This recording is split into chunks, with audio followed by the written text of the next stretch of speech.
Alhamdulillah wassalatu wassalamu ala rasulillah ba'du. Uhayyikum bitahiyatil Islam. Assalamualaikum warahmatullahi wabarakatuh. Marhaban bikum fi madati al-hadara al-islamiyah al-jadidah wal hadithah. Selamat datang di mata kuliah peradaban Islam untuk al-mustawa al-khamis min qismi tadrisil lughah al-arabiyyah al-jami'ah al-islamiyah al-hukumiyah Mataram. Jadi pada kesempatan kali ini saya akan memberikan beberapa poin terkait dengan mukadimah atau kuliah perdana untuk mata kuliah Al-Hadharah Al-Islamiyah, terkait dengan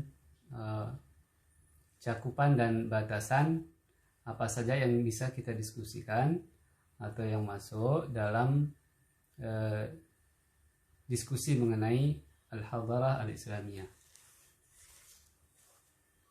Ya, tentu kita memulainya dengan definisi tentang apa itu Al-Hadharah. Jadi kata Al-Hadharah dalam bahasa Arab itu berasal dari kata hadara yahduru, huduran wa hadaratan. Kata hadaratan adalah bentuk masdar, bentuk lain dari masdar hadara yahduru yang bermakna hadir. Nah, dalam konteks disiplin ilmu ini tentang yang dalam bahasa Indonesia diterjemahkan dengan kata peradaban, maka makna dari hadara yahduru itu sering dipadankan atau lebih tepat dipadankan dengan kata aqama yuqimu sakana yaskunu, yaitu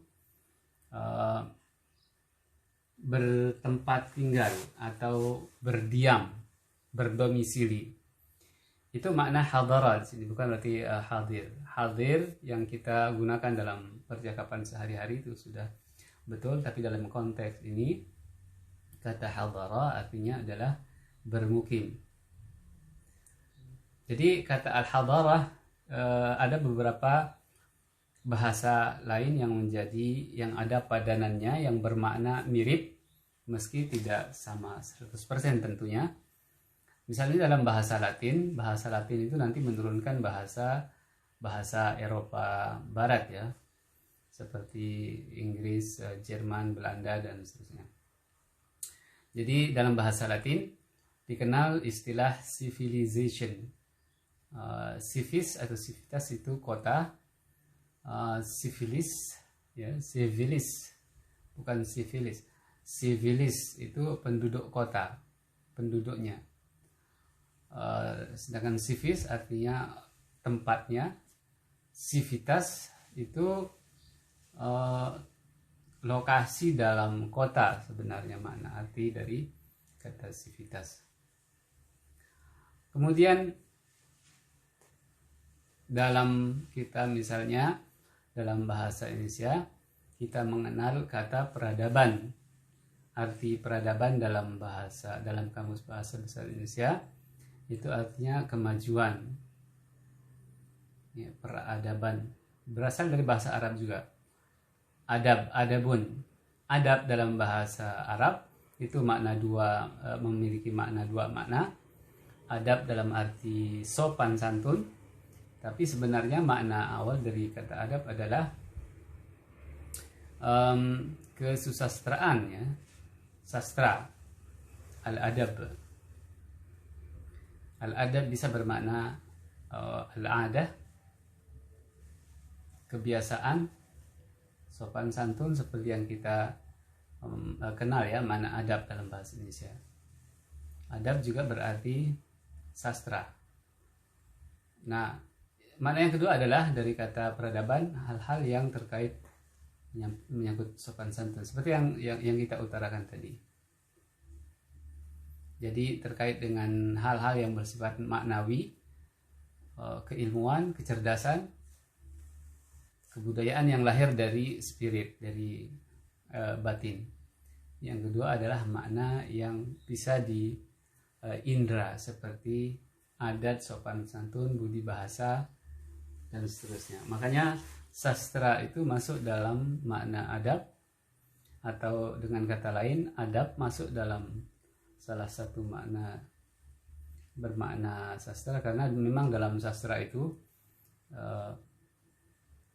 bercirikan kata-kata yang ini ya, yang berasa tinggi, yang rasa tinggi, itu sastra. Nah, kemudian al-hadarah dalam definisi, dalam istilah itu banyak definisi yang dikemukakan oleh berbagai ahli. Fal-hadaratul islamiyah, tapi kaitannya dengan apa yang kita pelajari adalah mengenai peradaban Islam. Al-hadarah al-islamiyah adalah semua hasil ya, kreasi manusia, baik yang bersifat spirit, materi dan seterusnya yang dinisbatkan ya kepada Islam tentunya, karena ini terkait dengan al-hadarah al-islamiyah. Kemudian hal itu segala bentuk kreasi spirit dan lain sebagainya, baik yang fisik maupun yang maknawi, baik yang abstrak maupun yang konkret sifatnya nyata, itu mencerminkan nilai-nilai kehidupan keislaman dan dapat mengantarkan kehidupan manusia kepada yang lebih bagus, baik secara ruh, materi, dunia dan agama, kemudian akal, zahir dan batin, dan seterusnya. Dan punya ciri tawazun, keseimbangan, attisaq, saling keterkaitan, saling menguatkan, yang itu merupakan ciri khas dari peradaban Islam. Nanti ada juga pembicaraan mengenai ciri-ciri ya, batasan, kemudian bagaimana mengenal peradaban Islam. Baik, jadi fal-hadaratul islamiyah dalam definisi bahasa Arabnya atau kesimpulan yang kita bisa ungkapkan dari berbagai definisi yang diberikan, maka kita dapat katakan bahwa al-hadarah al-islamiyah adalah kullu intajin ruhi wa maddi laysat yunsabu ila syu'ub allati dakhalat fil Islam wa nasharat namtal hayatil islamiyah wa nahadat bi fitratil insan wa nahadat bi fitratil insan ruhiyan wa maddiyan wa dunyan wa dinan wa aqlan wa batinan wa qalban wa dhamiran wa kullu hadha fi tawazunin wa ittisaqin la nadhira lahu. Baik, terkait dengan, karena memang setiap peradaban punya sumber, punya dasar, maka Masadirut Tarikh al-Hadarah al-Islamiyah berbicara tentang sejarah peradaban Islam. Itu ada beberapa sumber tentunya yang menjadi sumber dari peradaban Islam. Atau dengan kata lain, jika kita ingin mempelajari peradaban Islam, maka sejarah peradaban Islam, maka yang harus kita lihat adalah sumber-sumbernya. Yang menjadi sumber peradaban Islam adalah Al-Quran Hadis ya, Al-Quran Al-Karim, kemudian Al-Hadis Al-Nabawiyah, Al-Masadir Al-Maktubah. Al-Masadir Al-Maktubah di sini masuk juga Al-Quran dan hadisnya, tentu karena memang tertulis ya. Dan juga buku-buku segala bentuk pemikiran, hasil pemikiran kreasi umat Islam yang sifatnya tertulis, yang ada, yang dibukukan. Karena ada Al-Masadir Al-Athariyah, ada sumber-sumber di mana sumber-sumber sejarah peradaban Islam ini sifatnya fisik ya, bukan tertulis, seperti bangunan masjid, nisan, kuburan, bentuk-bentuk kubah, misalnya bentuk-bentuk bangunan masjid, bentuk-bentuk bangunan rumah, taman, kemudian termasuk hammamat, tempat-tempat pemandian, itu punya ciri khas dalam peradaban Islam, baik pada masa Umayyah, Abbasiyah dan seterusnya, di Andalus dan di timur dan di barat.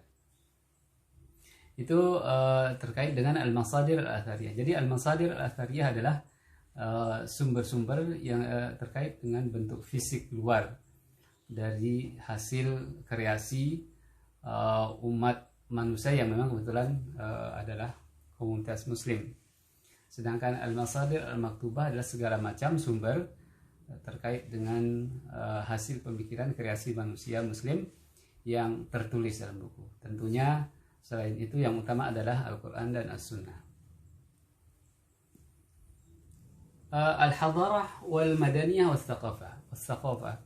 Nah, ini ada beberapa terminologi terkait dengan makna al-hadarah dalam bahasa Arab atau dalam terminologi Arab. Misalnya kata al-hadarah yang kita maksud dalam bahasa Indonesia sebagai peradaban, itu ada beberapa kata, terminologi, istilah yang mirip atau orang salah kaprah memaknai dari kata-kata seperti al-madaniyah. Al-madaniyah itu yang lebih mirip dengan makna dari civilization ya dalam bahasa Inggris, atau asal kata dari bahasa Yunani dalam peradaban Eropa tentunya. Itu lebih tepatnya dalam bahasa Arab itu al-madaniyah. Kemudian as-thaqafah, ada kata as-thaqafah. Ini dua istilah ini sebenarnya bagian ya dari al-hadarah itu sendiri. Seperti yang kita kemukakan di awal atau dalam definisi yang menjadi konklusi yang kita sebutkan di awal tadi, al-hadarah adalah segala hasil kreasi satu bangsa yang memeluk Islam gitu, yang agamanya adalah agama Islam, dan baik, dan itu mengarahkan kepada mencerminkan kehidupan Islami, kemudian bisa mencapai kemajuan dalam fitrah manusia, baik ruh, jasad, zahir, batin, spirit, fisik dan seterusnya, akal, pemikiran, dan itu bercirikan tawazun, keseimbangan, saling kuat menguatkan dan seterusnya.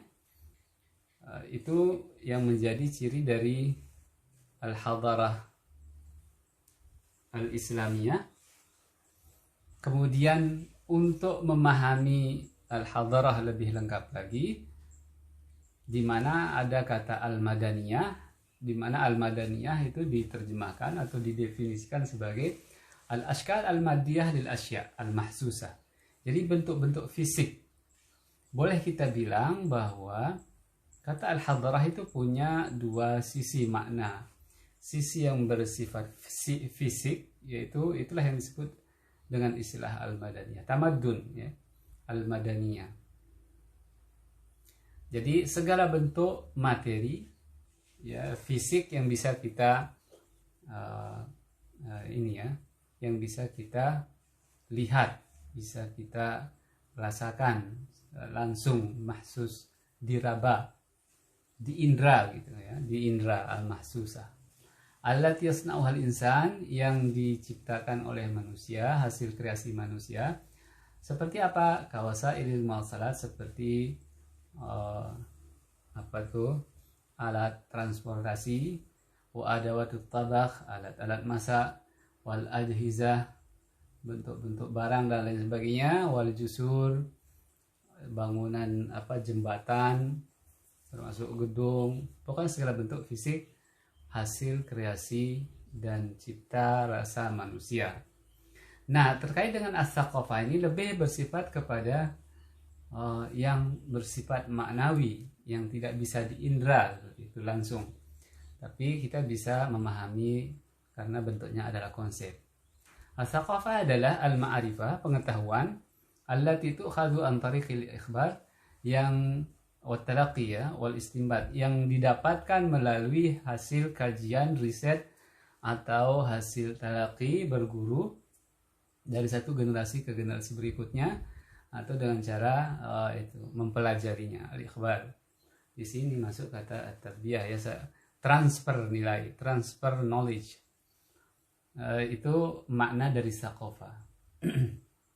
Jadi boleh kita bilang kata al-hadarah, kaitannya ya antara kata al-hadarah dan kata al-madaniyah dan as-thaqafah itu makna umum dan makna khusus, atau dengan kata lain al-madaniyah was-thaqafah itu bagian dari makna al-hadarah. Al-hadarah mencakup keseluruhan baik fisik maupun psikis, baik yang zahir maupun maknawi dari hasil kreasi manusia. Al-madaniyah terkait dengan hal-hal yang sifatnya zahir, sedangkan tsaqafah terkait dengan ma'rifah, pengetahuan hasil kreasi manusia. Nah, tsaqafah al-islamiyah bisa disimpulkan, tsaqafah islamiyah tadi itu al-ma'rifah tadi bentuk hadarah yang bentuknya maknawi, batini, hiya al-ma'arif allati kanat al-aqidah al-islamiyah sababan fi bahthiha. Jadi tsaqafah islamiyah adalah pengetahuan yang dimana akidah Islamiyah menjadi sentra, menjadi titik tolak, menjadi garis start dalam pembahasan, dalam studi literasi dan seterusnya terkait dengan hal tersebut. Seperti apa? Ilmu tauhid, fikih, tafsir dan sebagainya. Itu bagian dari tsaqafah Islamiyah. Pengetahuan ya, ma'rifah dalam peradaban Islam. Makanya ada istilah dalam bahasa sehari-hari itu, dalam bahasa ilmiah ada istilah rajul mutsaqaf. Itu orang yang punya wawasan luas ya. Jadi kata as-tsaqafah itu lebih merujuk kepada hal-hal yang bersifat keilmuan. Karena itu istilah rajul mutsaqaf adalah orang yang punya wawasan luas.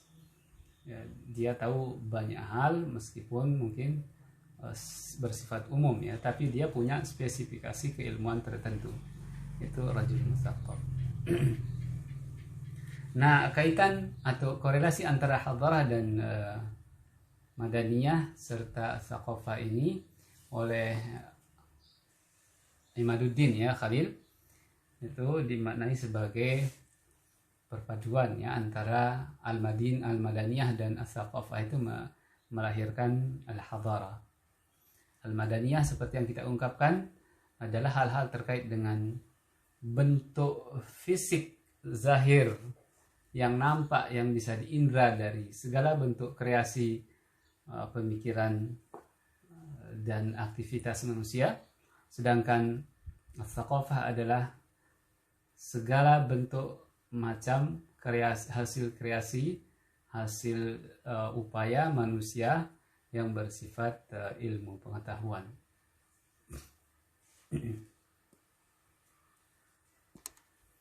Baik, berikutnya adalah ma'alimul hadarah al-islamiyah.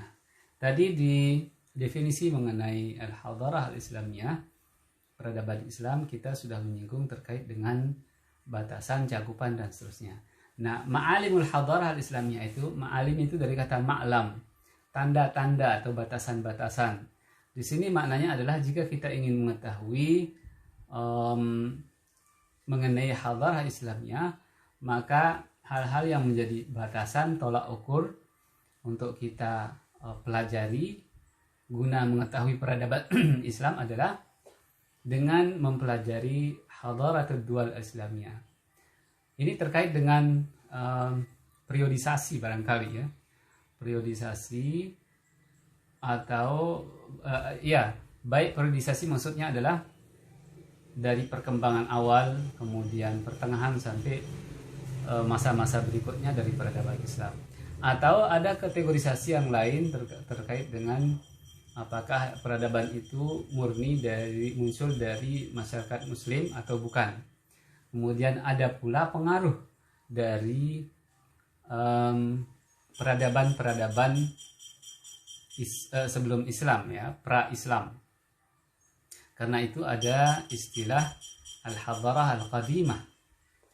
Ya, peradaban-peradaban kuno, peradaban-peradaban lama yang mempengaruhi atau lebih tepatnya dijembatani oleh peradaban Islam. Bahkan ada yang mengistilahkan dengan istilah dihidupkan kembali dalam peradaban Islam. Peradaban-peradaban kuno, peradaban-peradaban lama itu kemudian hidup kembali dalam peradaban Islam. Nah, untuk mengetahui lebih komprehensif mengenai peradaban Islam itu, maka kita perlu mengkaji bagaimana peradaban peradaban pada masa-masa Ad-Daulah Al-Islamiyah, Umayyah, Abbasiyah, kemudian Umayyah di Andalus, kemudian masa-masa Imarat atau Daulah setelahnya, sampai kemudian terakhir yang disebut sebagai Daulah Khilafah Islamiyah dengan berakhirnya Khilafah Utsmaniyah, ya. Baik, Hadaratul Dual Islamiyah seperti yang kita sebutkan tadi adalah mengenali, mempelajari peradaban Islam melalui negara-negara tersebut, melalui daulah-daulah atau bentuk-bentuk kerajaan yang pernah ada, ya, imperium keislaman yang pernah ada. Nah, Hadaratul Islam al-Asilah. Kemudian setelah itu kita perlu mengidentifikasi kemudian mana peradaban-peradaban yang masuk atau dikategorikan sebagai peradaban yang asli yang muncul dari masyarakat Muslim. Begitu pula Al-Hadarah Al-Muqtabasah. Ya, Muqtabasah ini hasil dari hasil kajian, ya, riset, kemudian adopsi, ya, kata pendeknya adalah mengadopsi peradaban di luar itu kemudian menjadi peradaban dalam Islam. Seperti misalnya peradaban Cina, peradaban Persia, peradaban Yunani atau Romawi sebelumnya, ya.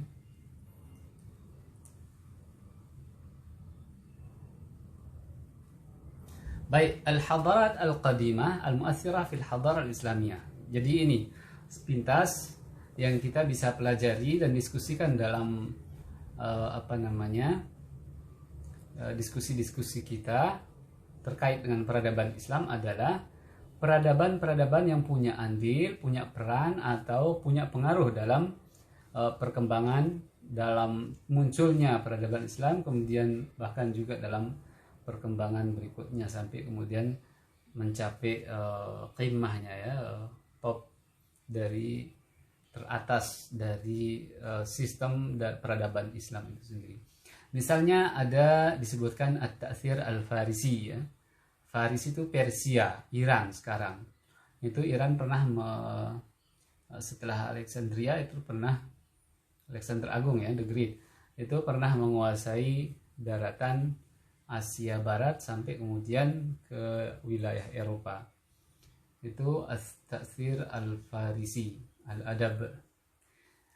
Sebenarnya pengaruh dari peradaban Persia itu terkait dengan multidimensi, ya, banyak hal. Tapi yang paling menonjol dalam peradaban Islam Arab terutama adalah pengaruh Persia dalam bidang sastra, ya, adab.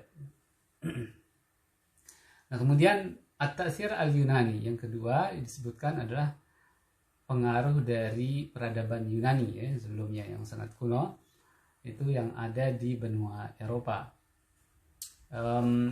Itu juga sama dengan pengaruh dari peradaban Persia, mencakup banyak hal, banyak dimensi, banyak sisi. Tapi kemudian yang paling menjadi catatan garis besar adalah aspek al-ulum al-aqliyah, hal-hal yang terkait dengan filsafat, ya, kemudian kedokteran, itu al-ulum aqliyah, hasil kreasi olah pikir, bukan yang sifatnya fisik, tapi yang sifatnya olah pikir seperti filsafat dan ilmu kedokteran. Nah, juga disebutkan at-ta'thir al-Hindi. Sebenarnya antara pengaruh India dan Persia itu saling ada keterkaitan, ya, karena memang baik letak geografis maupun dua kawasan ini saling mengait, saling mempengaruhi. Maka agak sulit sebenarnya untuk membedakan mana yang menjadi pengaruh Persia dan mana yang menjadi pengaruh India. Tapi kemudian orang mencoba memetakan bahwa pengaruh India, peradaban India itu, ya, benua India sebenarnya dulu anak benua India itu mencakup Pakistan dan semua negara-negara yang bagian pecahan dari anak benua India. itu pengaruhnya dalam dalam peradaban Islam Arab terutama adalah terkait dengan ar-riyadhiyat, matematika, al-falak, ya, ilmu perbintangan, at-tib juga terkait dengan kedokteran. Baik, ini bisa kita lihat seperti halnya sebuah sejarah. Sejarah itu oleh Ibnu Khaldun ditamsilkan, ya, dihiaskan dengan perkembangan kehidupan seorang manusia, ya, anak manusia, anak Adam, mulai dari lahir, bahkan mulai dari dihamilkan, ya, masa inkubasi, kemudian dilahirkan anak-anak, dewasa, kemudian mencapai puncaknya, artinya umurnya baik umur maupun fisik itu dewasa, kemudian jadi tua, bahkan bisa meninggal, ya, berakhir. Maka bila kita mau mengidentifikasi, mengkiaskan, mentamsilkan sejarah sebuah peradaban dengan sejarah manusia, nah seperti Ibnu Khaldun mentamsilkan sebuah sejarah dengan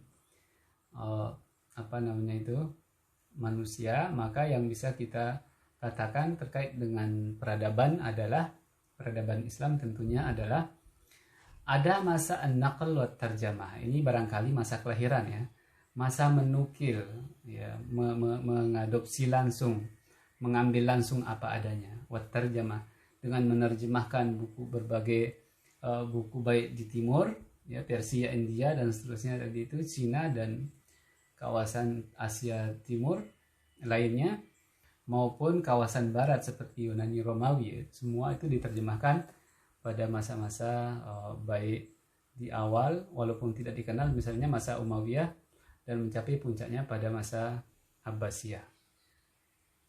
Kemudian asyarh wa tafsir. Nah, ilmu-ilmu yang didapatkan dari berbagai peradaban tadi yang menjadi cikal bakal peradaban Islam itu, atau sudah menjadi bagian dari peradaban Islam itu, ilmu-ilmu yang didapatkan dari barat maupun timur itu diberi penjelasan, diberi catatan, ya, penafsiran dan seterusnya, interpretasi dan seterusnya. Kemudian an-naqd, setelah ini mulai mapan, ya, pemikiran-pemikiran dan logika-logika dalam peradaban Islam, maka mulai ada naqd, kritik, ya, kritik terhadap peradaban-peradaban sebelumnya. Juga tashih tentunya, seperti Al-Quran muhaiminan alaihi menjadi pembenar sekaligus juga pengkritik. Al-Quran itu sebagai penerus, sebagai pengkritik, sebagai pentashih, pelurus. Jika ada yang bengkok diluruskan, bila ada yang tahrif dicampur aduk sama pemikiran manusia, itu diluruskan sama Al-Quran. Makanya Al-Quran itu muhaimin, jadi yang memenangkan, yang menjadi pemenang, ya, menjadi pelurus dari kitab-kitab sebelumnya. Nah, peradaban Islam yang muncul kemudian adalah pada fase-fase berikutnya itu menjadi kritik, atau lebih tepatnya orang-orangnya, ya, tentunya itu mengkritisi, membenarkan, membetulkan apa yang tidak betul dari ciri dan konten, ya, tentunya dari peradaban sebelumnya yang kita sebutkan sebelumnya.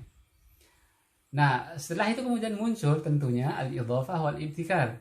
Mulai ada muncul penemuan-penemuan baru, mulai ada kreasi baru, kreativitas baru di bidang olah pikir dan kreasi, ya, manusia.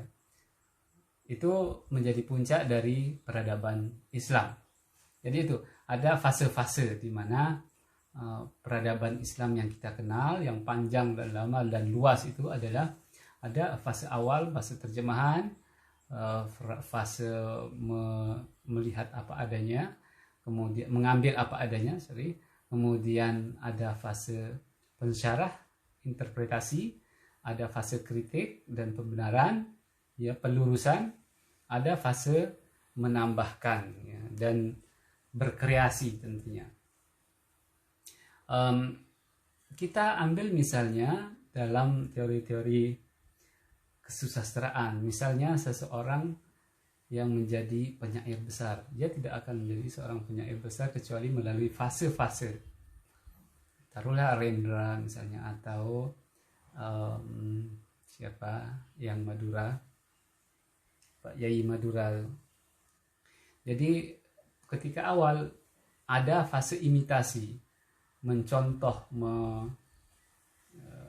mentaktik, bahkan apa adanya seorang penyair. Lalu dari perkembangan berikutnya dia akan menjadi seorang penyair yang punya ciri khas. Begitupun penyanyi, pada awalnya dia akan membawakan lagu seorang penyanyi yang sudah tenar, kemudian baik gaya, suara maupun cengkoknya bahkan akan ditiru apa adanya.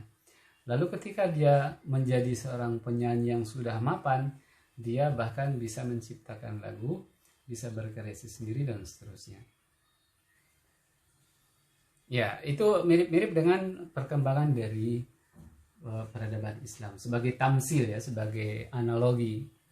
Kemudian terkait dengan khasais, ciri, ya, ketika berbicara tentang peradaban Islam yang sudah mapan, yang sudah menjadi trademark atau menjadi merek sendiri bahwa itu adalah peradaban Islam, maka kita bisa melihat ciri-ciri khusus dari peradaban Islam itu sendiri. Apa ciri khususnya? Bagaimana mengenali untuk membedakan dari peradaban-peradaban yang lain yang tadi kita katakan sebagai pelurus, pentasheh dan seterusnya, ya, an-naqd, pengkritik. Maka ciri dari yang menjadi ciri khas dari peradaban Islam adalah pertama al-wahdaniyatul mutlaqah, tentunya berasal dari atau bertitik tolak dari keesaan Tuhan, bahwa peradaban Islam itu bersifat pengesaan Tuhan, gitu, ya, yang mutlak, bahwa Tuhan itu mutlak esa, tidak beranak dan diperanakan, bukan satu oknum di antara yang tiga, dan seterusnya. Bukan pula bersifat dengan sifat-sifat yang atau ciri khas makhluknya, apapun terkait dengan ciri khas dan sifat makhluk, maka Tuhan bukanlah seperti itu. Itu al-wahdaniyatul mutlaqah. Nah, itu ciri khas dari peradaban Islam adalah menuju ke sana, berangkat ke sana dan akan menuju dan berusaha menuju ke pengesaan Tuhan secara mutlak itu sendiri. Nah, itu, ya. Kemudian kedua, syumulatul Islam wa alamiyatuhu. Universalitas, ya, bahwa Islam itu rahmatan. Nabi Muhammad SAW diutus sebagai rahmat bagi semua alam, maka ajaran-ajarannya juga menjadi rahmat bagi seluruh alam.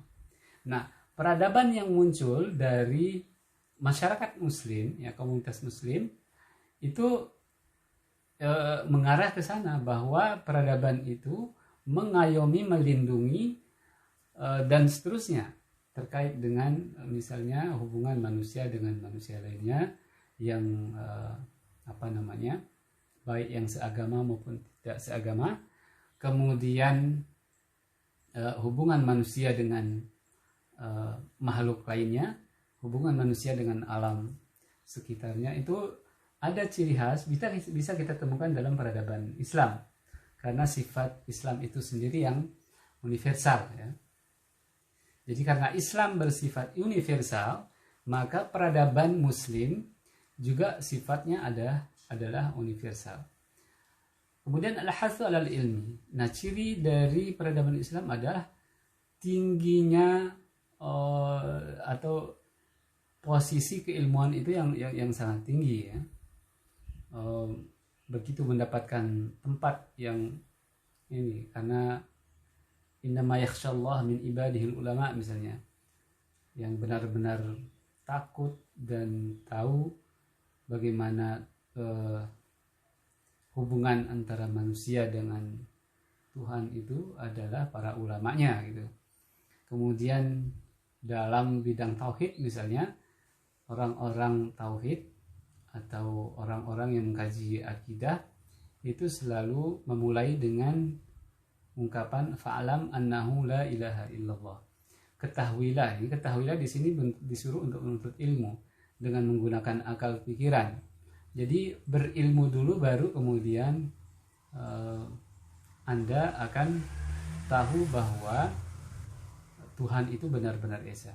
Dengan kata lain, perang ilmu sangat dominan, sangat urgen dalam memahami keesaan Tuhan. Fa'lam annahu la ilaha illallah. Jadi seperti itu. Kemudian al-akhlaqiyah fil mabadi' wal adab. Punya ciri spiritualitas ya, keakhlakan, keadaban, baik dalam prinsip maupun tujuan. Karena salah satu dari makna al-hadarah itu sendiri kan al-adab ya, as-saqafah tadi, terkait dengan hal-hal yang sifatnya maknawi.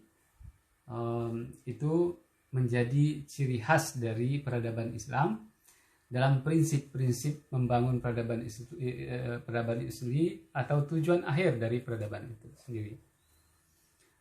Seperti bagaimana memperlakukan bahkan hewan ya, ketika perang misalnya tidak boleh membabat habis pohon, membakar pohon, atau membunuh binatang, atau jangankan orang yang tidak ikut ini ya, misalnya orang yang sudah lanjut usia, anak-anak, kemudian wanita yang tidak angkat senjata, jangankan mereka, binatang atau tumbuhan pun tidak boleh disentuh sebenarnya dalam cara berperang. Itu prinsip-prinsip ya, mabadi, masuk dalam kata mabadi, prinsip, hal-hal yang sifatnya nazari, teoritis. Nah, ahdab ini tujuan. Maka dengan ada cara berperang tadi, itu akan tercapai syumuliyatul Islam tadi, rahmatan lil alamin. Itu salah satu ciri dari peradaban Islam. At-tawazun wal wasatiyah wal ijabiyah. At-tawazun, ada keseimbangan antara ruhi jasadi, antara akli dan fikri dan seterusnya, batini wa zahiri.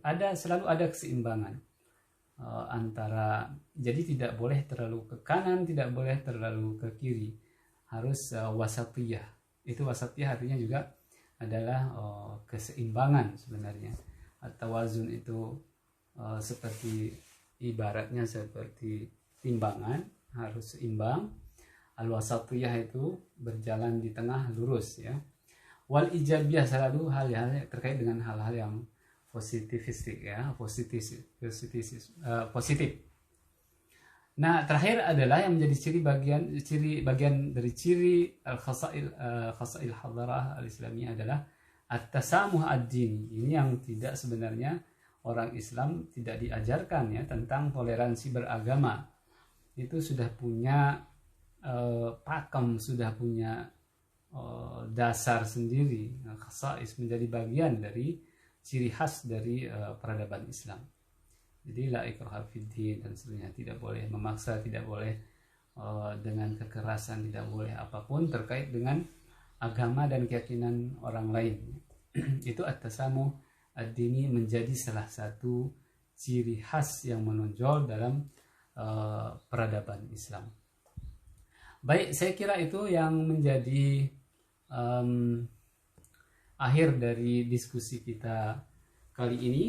Semoga gambaran-gambaran tentang apa itu peradaban Islam, apa makna peradaban, baik etimologinya, asal usul kata, kemudian istilah, nanti bisa dilengkapi definisi-definisi yang berbahasa Indonesia tentang peradaban Islam. Tapi yang kita bisa simpulkan tadi seperti yang kita diskusikan di awal-awal video ini terkait dengan semua hasil kreasi manusia yang dinisbatkan atau memeluk Islam sebagai agamanya, baik bersifat ruhi, jasadi, dan seterusnya, akli, zahir, maknawi, dan seterusnya. Dan itu bersifat tawazun, ada keseimbangan, al-wasatiyah, lurus, dan apa tadi terakhir? Al-wasatiyah, tawazun, ya, al-ijabiyah, dan itu semua terkait dengan tujuan yang positif, ya. Wallahu ta'ala alam. Insyaallah kita akan lanjutkan dengan diskusi-diskusi berikutnya. Ini adalah bagian dari mukadimah mata kuliah yang kita sama-sama diskusikan satu semester ini insyaallah.